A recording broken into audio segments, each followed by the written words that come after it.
But अगर हम लड़कियों को शी से शीरोज़ कहेंगे तो ये उनके लिए ज़्यादा प्रेरणादायक होगा और उनको सुनने में भी अच्छा लगेगा कि हमें भी शीरोज़ समझा जा रहा है। आपका जो एक लैंगिक समानता और पीरियड्स पे पुस्तकों की जो लेखिका है तो उसके विषय में थोड़ा सा अभी जिनके साथ हम बैठे हैं ये कोई लड़की साधारण नहीं है, क्योंकि ये 16 साल की उम्र में ये जो है मिस टीन इंडिया 2022 का खिताब जीत चुकी है और संयुक्त राष्ट्र फाउंडेशन अमेरिका के हैट्रिक अवार्ड 2020, 2021 और 2022 तीनों वर्षों में इन्हें दिया गया है। और लैंगिक समानता पे पीरियड्स पे पुस्तकों की लेखिका भी इन्होंने पुस्तक खुद लिखी है और जो है कनाडा से तीसरी मतलब एड्स का जो बीमारी है उस पर इनका डॉक्यूमेंट्री भी फिल्म एक डॉक्यूमेंट्री टाइप से आया है। और कुमार अभिनव जी को ये बहुत ही लंबा इंटरव्यू दे चुकी है, बहुत सारे मुद्दे पे हमारी इनसे बातचीत होगी। तो सबसे पहले आपका स्वागत है। जी नमस्कार, मेरा नाम जानवी है, मैं 16 साल की हूँ और मैं लैंगिक समानता और महिला सशक्तिकरण पे काम कर रही हूँ। तो जिस तरह से अभी जो अपनी बिहार की लड़कियाँ या गाँव की या शहर की कोई भी बहुत सारी लड़कियाँ इस तरह से जो पीरियड्स पे अपने माता पिता से, अपने भाई से, मतलब हर किसी से ये बात को छुपाती है, और जिस तरह से मैंने आपका इंटरव्यू देखा है कि काफ़ी आप खुल के हर तरह से उनके सवालों का जवाब दे रही थी, तो ये अपने आप में आपको क्या लग रहा था? मतलब मेरा मानना ये है कि पीरियड्स जो है एक कम्प्लीटली नेचुरल प्रोसेस है और इसको लेकर शर्माने की कोई बात ही नहीं है। हमारे समाज की ऐसी कोई भी बेटी नहीं है जिसे पीरियड्स ना आते हों, और अगर उसे पीरियड्स ना आए तो हम उसे समाज में स्वीकार करना ही बंद कर देते हैं। यह हमारा ऐसा समाज है। तो किस बात की शर्म? जब एक बेटी अपने परिवार वालों से, अपने माता पिता से, भाई बहन से शर्माएगी बात करने में, तो वो किससे बात करेगी? एक लड़की सबसे ज़्यादा करीब या कोई भी बच्चा अपने माता पिता या परिवार से ही होता है। तो अगर वो हम आपस में ही शर्माएंगे तो फिर बात कौन करेगा? और इसी कारण से हमारी कई ऐसी बेटियां हैं, कई ऐसी माताएं हैं जो शर्म के कारण अपनी बीमारी ना बताकर जिनकी जान तक चली जाती है। तो इससे तो बेहतर है ना कि हम इस शर्म को हटाएं। और मेरा ये मानना है कि जब मासिक धर्म है तो इसके बारे में चर्चा करना अधर्म कैसे है? इसके बारे में वार्तालाप करना गलत कैसे है? तो अगर हम शर्माएंगे तो फिर हमारी बेटियां, हमारी माताएं कभी खुलकर नहीं बोल पाएंगी और इसी तरह से वो घुट घुट कर जीती रहेंगी।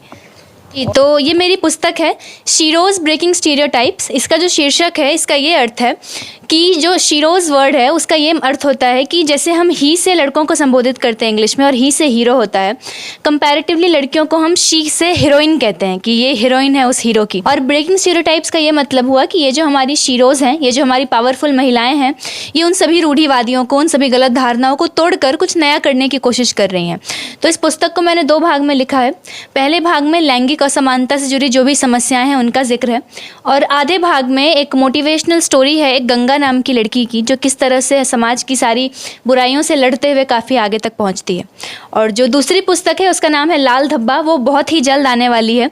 उसमें पीरियड्स से जुड़ी जो भी जानकारी एक महिला के पास होनी चाहिए, जो भी अवेयरनेस जनरेशन होनी चाहिए, और जो भ्रांतियाँ हैं हमारे समाज में उनको तोड़ने के लिए एक काफ़ी अच्छी पुस्तक की रचना की जा रही है। बहुत जल्द वो सबके सामने होगी।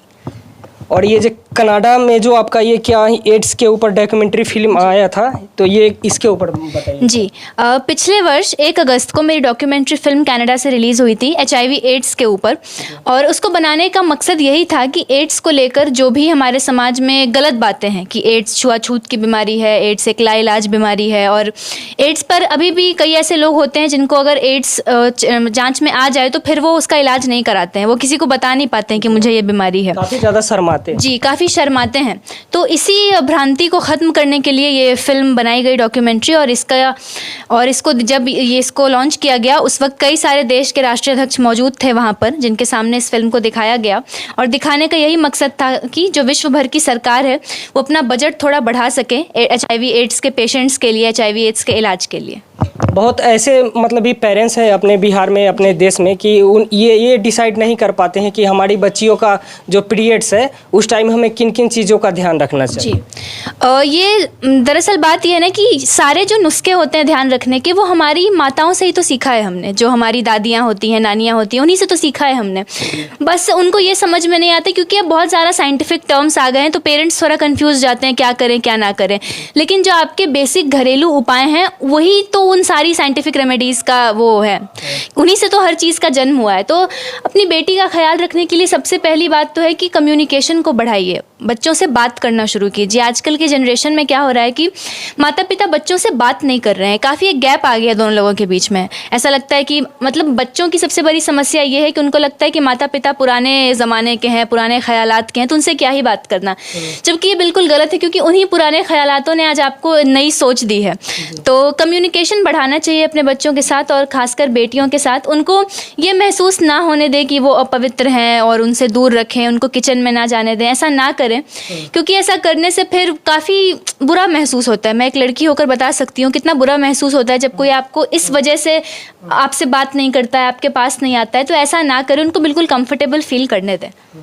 और एक लास्ट सवाल ये है कि 10वीं में ही आप लंदन से ग्रेजुएशन अवार्ड मिला था। जी, ये ग्रेजुएशन जो मिला था मुझे menstrual sexual and reproductive hygiene के कोर्स में मिला था, लंदन से, ग्लोबल चेंज मेकर से।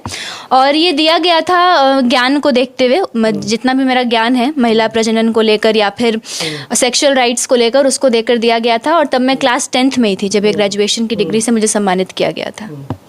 और अपने जो देश की महिलाएं हैं, जो देश की लड़कियां हैं जो अभी, तो उन्हें मतलब अमूमन 14-15 साल 16 साल के बीच में ये पीरियड्स तो आना स्टार्ट होता है, तो उन महिलाओं के लिए, उन लड़कियों के लिए क्या संदेश रहेगा आपका इससे रिलेटेड? जी, पीरियड्स से रिलेटेड मैं उनको यही संदेश देना चाहूँगी। सबसे पहले तो बहुत सारी लड़कियां हैं जो जिनको कम उम्र में पीरियड स्टार्ट होते हैं, वो काफ़ी घबरा जाती हैं, काफ़ी नर्वस हो जाती हैं।